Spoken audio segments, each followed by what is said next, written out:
Want to see something wonderful? Peacock brings the joy of Wicked home. Come with me. What? To meet the wizard. With a sing-along version. Wicked, rated PG, streaming now, only on Peacock. If you had to pick one of the stereotypical Breakfast Clubbers, which one was the closest to you, do you feel? Probably say Brian, only because he was the bookworm. I'm not gonna lie. But you probably would have guessed that. Hello, I'm Jacqueline Coley. Welcome to Scene on the Screen, brought to you by Make It Universal and Rotten Tomatoes, where we talk movies with some of the people behind the scenes at NBC Universal. When entertainment works best, sometimes it opens a window into a world we've never imagined. Other times, it shows us a mirror image of our lives with a heightened sense of home. Today, we're going to dig into the question, what have you seen on the screen that has done that?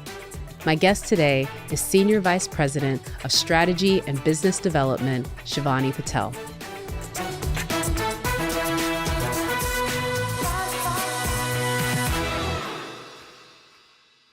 Shivani, welcome to the Scene on the Screen podcast. Thank you. All right, first question, my favorite one. Who are you and what do you do for NBC Universal? Yeah, I'm Shivani Patel, Senior Vice President of Strategy and Business Development for our film group. What does that mean exactly? That's like such an impressive title. I was just sitting here mesmerized by it. So in a nutshell, I support the greenlight process for all our films, and my team provides the financial insights that help determine what movies we make. Yeah, after I met you, I was like, she's the gal with the numbers. And my favorite word, and one we'll use in this, is comps, which is comparable properties, right? Yep. That's what that means, learning new tools every day. So your team's job is to really look at the comparable movies before you make a movie so that you have an idea of what audience? Yeah, so that's just one piece of the process. If I kind of demystify greenlight as a term for a second, at the kind of most baseline level, when a project comes into the studio and we decide whether to make it or not, there's various different elements we need to look at. But if I had to distill it down to two main elements, one is the creative. So the development team will read the script. Is there a compelling narrative? Is there a cast we're excited about, a director we want to be in business with? And then there's the financials. Like, we want to make movies that will make money. So that's where my team will come in. And we will look at the full life cycle of a project, monetization through every single window, and essentially identify the performance levels where we can make a meaningful return. And that's just the beginning of the process. Marketing and distribution will weigh in. We'll work with business affairs as they're structuring the deals with talent and producers, since that's a big component. That's the basics of where my team fits into the greenlight process. But what's crazy about it is it's such an impressive job, but it's one of these, again, jobs that are behind the scenes. And unless you know about it, you wouldn't do it. And I think it's even more interesting that you had a whole nother life in a different career and then came to this. So I'd love for you to talk a little bit about your journey to entertainment creative. Yeah. So I actually started my career in investment banking, which is very different. I practically covered every industry, not intentionally, but every industry except entertainment. Wow. But as cliche as it will sound, I knew since I was a kid that I wanted to work in the industry in some capacity. I grew up in Southern California, and so Hollywood and entertainment seemed like an industry that was very close yet very far away in terms of career attainability. But I grew up in a big multi-generational Indian family, so my family, my cousins, my aunts, my uncles. And so the one activity you can do together when you have such a big family is watch movies. Mm-hmm. So essentially, I was exposed to every era and genre of movies since I was a kid. So from the OG Bond movies with Sean Connery, who my dad loves, or the 90s, 2000s rom-coms. There was a divide in the family who loved Lord of the Rings versus Harry Potter. Nice. But essentially, movies were a big part of my childhood. And so when I was ready to figure out the next steps in my career after banking, I was browsing through job listings and I saw the job at Universal, and I was, first of all, surprised that people can do this for a living. Yeah. So I applied for it and I've been here ever since. Lovely. And so how long have you been with NBC Universal? For 10 years. 10 years. That's the other thing. It's like, I was like, no, put it out there because I want people to understand how impressive it was at the time that you started that. And then the part of the business that you're leading now, which is just, again, so impressive. Since your family was a big movie family, what were the traditions? Like you mentioned some of the films that y'all fought over, but like gathering that many people together is a task in itself. So we would watch movies together as a family every Friday night.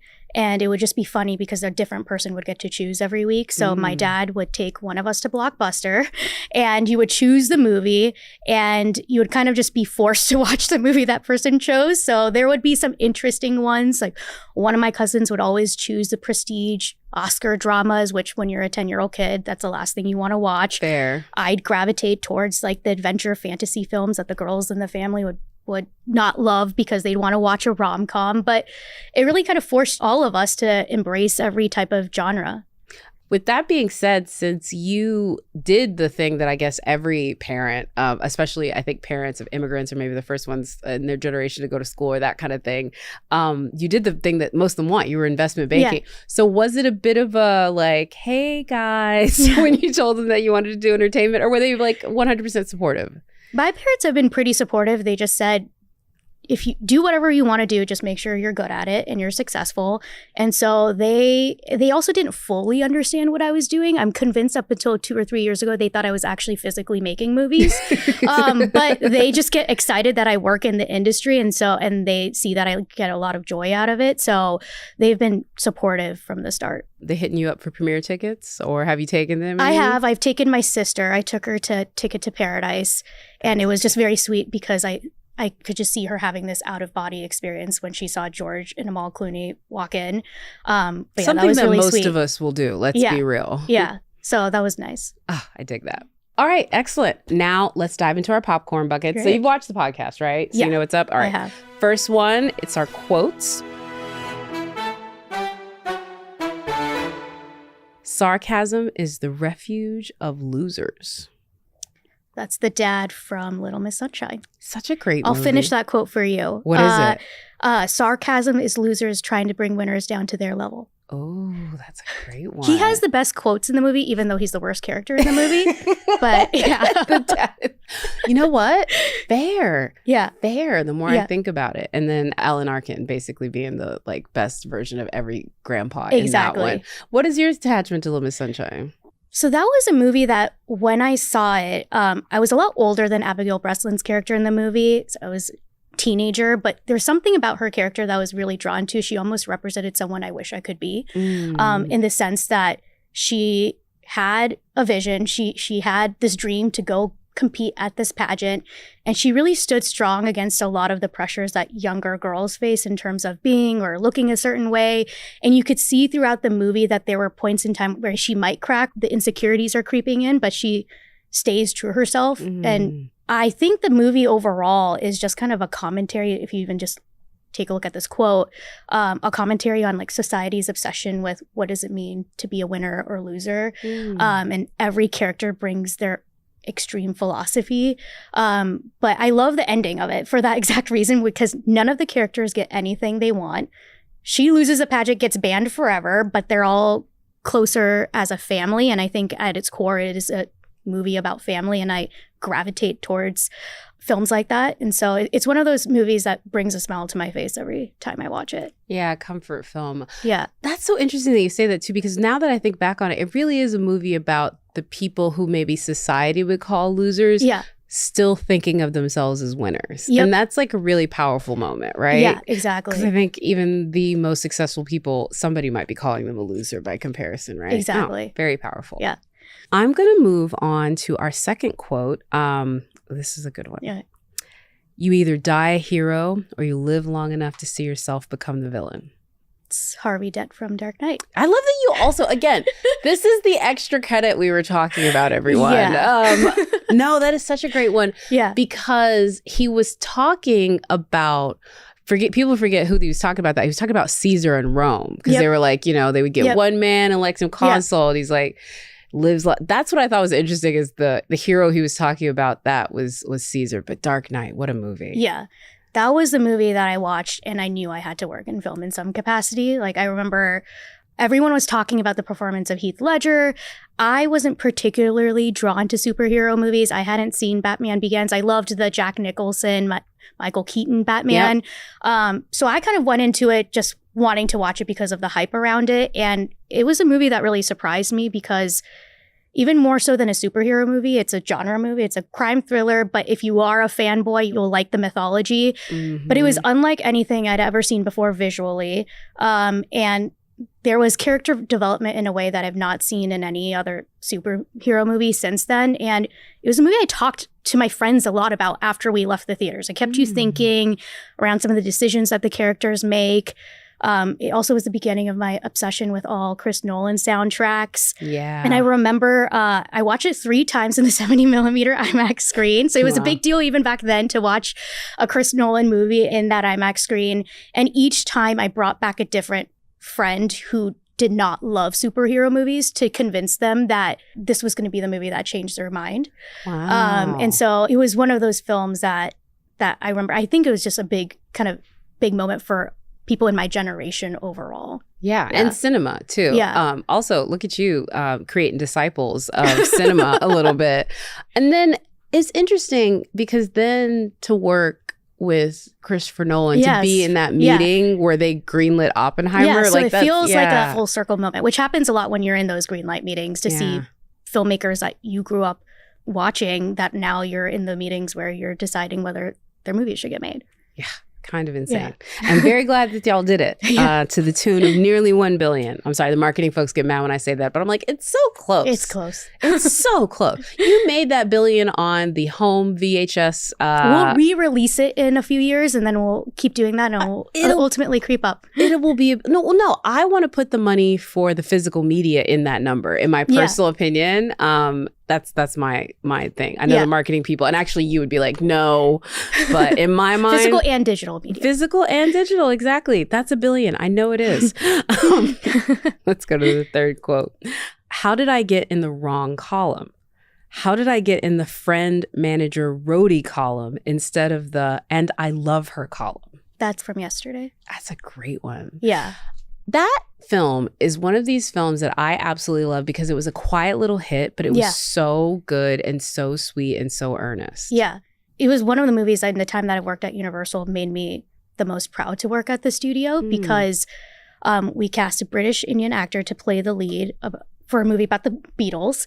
And I distinctly remember that not a single time in the greenlight meeting did the fact that he was Indian come up as a reason why the movie couldn't be commercially viable. The only relevant question that was asked was, can he sing? And I just thought that was like really important because a lot of times when you make casting decisions like that, you have to find a backstory to have it make sense or a rationale. And it was just that he happened to be Indian. And I thought that was like, that made me very proud that we could make a decision like that as a studio. Yeah. And he can sing. It's a very beautiful and touching movie. You've given us a little bit of a preview inside these green light meetings, which I should also say, this is a very heavy room. We're having like a lot of big folks at the studio. Is there other memorable green light meetings that you've been a part of? You've already given us, again, a few, but I'd love to hear if there's any more that you hold particularly dear. So I actually think it's not quite in the context of greenlight meetings, but in terms of films that we've greenlit that at the time you don't realize how big they are until they become that. So I would say Get Out is another one where it came through a partnership with Blumhouse, made at an efficient price, so not very risky. But it wasn't until you actually saw the movie and saw the preview that you saw how special it was. And even then you couldn't have predicted like what a big moment it became in the zeitgeist. So that's another one. And I think that's like the beauty of movies is that you think that you're making something and sometimes you can't anticipate how big it's going to be. Yeah. And your team, I know you study the first, 10 years of the film's life cycle. So Good job. You're looking, I remember it. Well, you're studying a little bit into the future. Like you're studying how this film will do at the 5-year anniversary, at the 10-year anniversary, and a lot of the points along its journey that are not just a part of that release. Yeah. And I think that's like another element of the process where there could be movies that open to a certain box office level. So I'll use Puss in Boots 2 as an example. That opened to around 12 million domestically, and it ultimately got to 185. And that it was just a movie that played by word of mouth. It was a well-reviewed movie, and it continued to do really well in the home as well. And so those are other types of movies that tend to surprise me because it's just that audience that's driving. There's other strategic considerations that help as well, where it's dated on the calendar. And then we're seeing that with Wild Robot as well. Yeah, definitely with Wild Robot. Yeah, the legs in animation is something that's really noteworthy. Well, very good job. We're going to move on to our next popcorn bucket. Okay. This one is going to be true or false questions. John Hughes left the library confession scene in The Breakfast Club mostly unscripted and let the actor ad-lib their reasons for being in detention. True or false?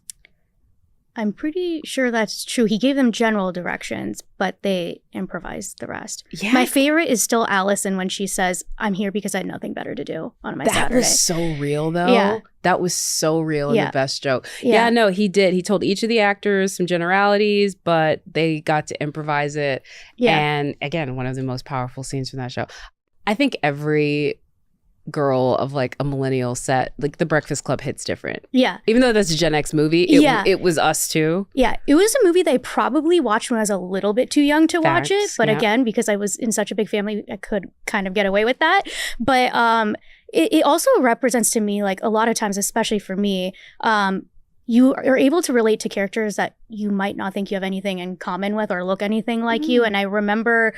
and this is why I'm particularly drawn to John Hughes movies, because they have the elements of like dysfunctional family, underdog, fish out of water, not feeling like you fit in, especially as a teenager, which is something I could have really related to back then.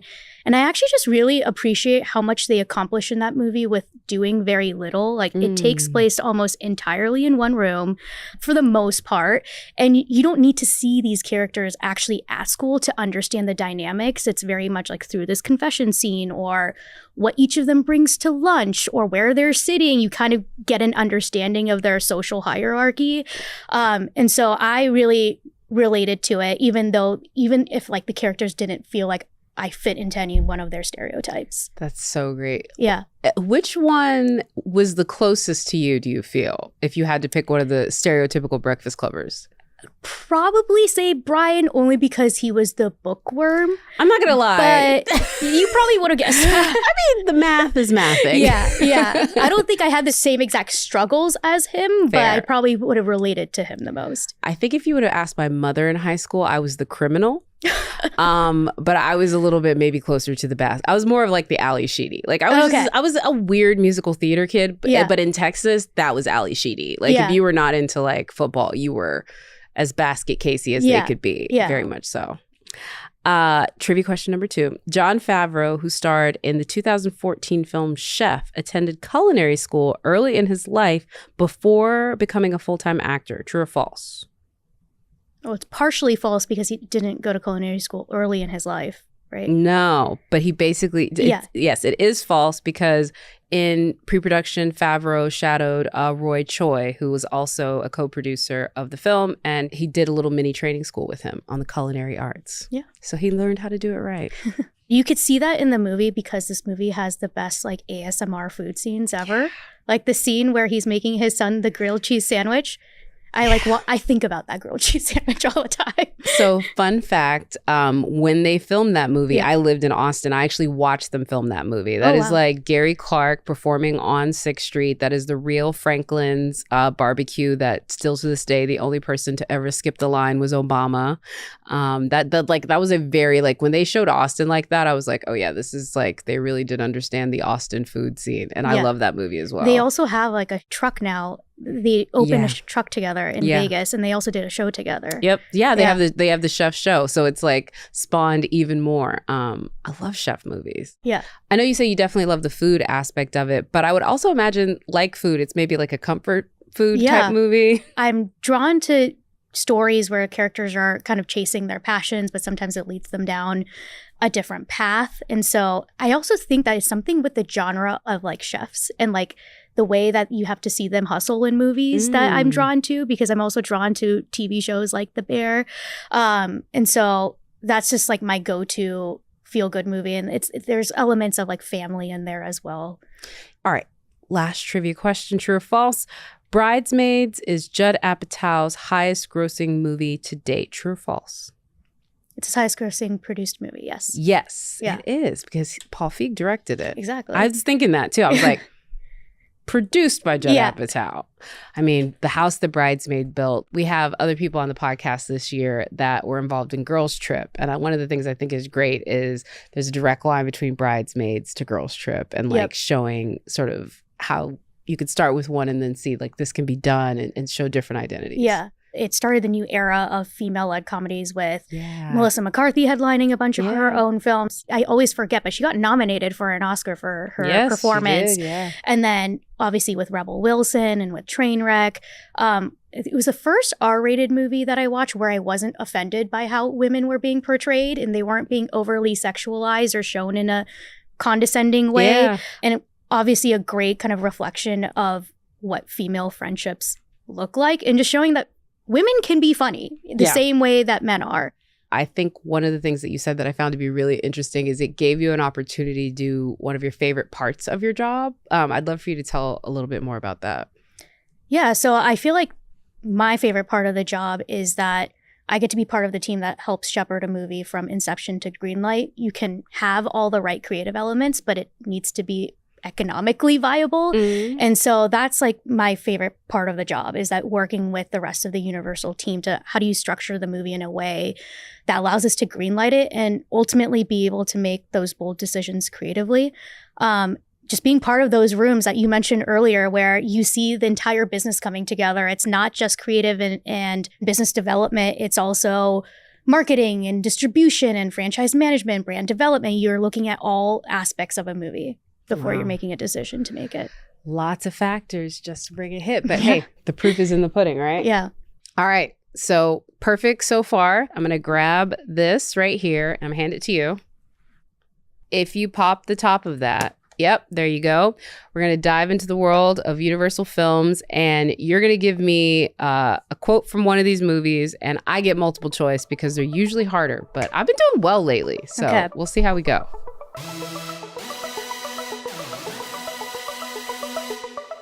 I made my family disappear. A, the kids are all right. B, Home Alone. C, the invention of lying. Definitely Macaulay Culkin, Home Alone. Home Alone. I'm trying to put the Shivani effect on it. I'm gonna try and see if I can remember who said it. I'm watching me and be like, this is the last one I'm gonna get right like that. That was a special one in the Patel household. It was? I would imagine. It was a year-round, not only Christmas movie, and I'm actually the youngest in my entire extended family. So some of the quotes that the older cousins and siblings said to Kevin, my cousins would say to me as a joke. I knew how to pack my suitcase though. But yeah, there is a lot of elements that I could relate to. I thought I was Kevin McAllister in a lot of ways. I mean, we all kind of wanted to be. Waiting for a house to be robbed so I could save the day. I just wanted the talk boy. All right. I know I'm devastatingly good looking, but you got to stop staring at me. Ooh. Oh, this one's hard. Yeah, go A, ahead. Yesterday. B, First Man. C, Gravity. Yes, I'm going to say Gravity. Yeah. That's right. Yes, that's George Clooney. Yeah. It feels like it's a little bit too comical for First Man. No, definitely too comical for First Man. All right. Okay, one more. Worst 19 years of my life. A, Ticket to Paradise. B, This Is 40. C, Lady Bird. That's got to be Ticket to Paradise. Yeah. Yeah. George Clooney, Julia Roberts. While they're on the plane, I'm pretty sure. Not going to lie, as a child of divorce, very similar beats. All right. Well, Shivani, thank you so much for doing this. We have one more thing before you get out of here. If we have a little bit of rapid fire. What's your favorite movie snack? The kids pack at AMC theaters, which I will always look around to make sure I don't know anyone before I order it, but it's the best value for the money. You could pull off a kids pack. It comes in a little pail, so that's why I'm a little embarrassed to be seen with it, but it's the best value. I would say the kids pack is fine, but honestly, I would be like, what makes you think I'm not 12? Yeah. Like, I would literally just lean into it. What was the last show you binged? The latest season of Shrinking. That's a good one. Yeah. Jessica Williams is a goddess. Yeah. I love it. Favorite movie star? Right now, I'll give two, Zendaya and Glenn Powell. That's a good pair. They need to do a movie together. Yeah. I would watch that. Going to the movie theater alone, yes or no? Yes. Good one. And favorite classic Universal film? Jurassic Park. Yeah, Jurassic Park. And you're not the first person to say that one, but it still hurts my pride a little bit that it's a classic film now. Like a classic car. Yeah. Anyway, Shivani, thank you so much for being on the Scene on the Screen podcast and telling us about your journey. Of course. Thank you.